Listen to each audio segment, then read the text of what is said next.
Dinas Perhubungan Kabupaten Toba, paresohon akapar motor nama molus di Jalan Lintas Sumatera, Jonok sia jabata juara monang di Kecamatan Balige, Kabupaten Toba, di hari Senin tanggal 14 bulan tolu nasalku.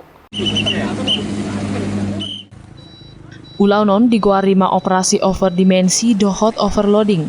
Manang paresohon akapar motor na sosikop akasurat jala motor nang sudah gogo. Dang holani par motor nama buan sibuanon nama goda kupe tong do di pareso par Dinas Perhubungan.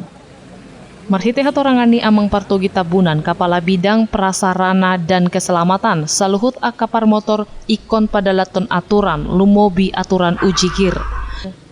Kegiatan audit dan inspeksi keselamatan ini kita laksanakan dalam rangka upaya persuasif untuk memeriksa persyaratan teknis dan layak jalan kendaraan bermotor angkutan barang dan angkutan penumpang. Jadi kita rencanakan pelaksanaan kegiatan razia ini kita laksanakan selama 3 hari ke depan dan bisa diperpanjang apabila dibutuhkan.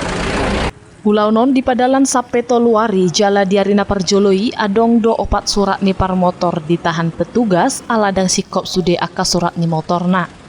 Sian Kabupaten Toba, Tim Toba TV, Mabari tahun.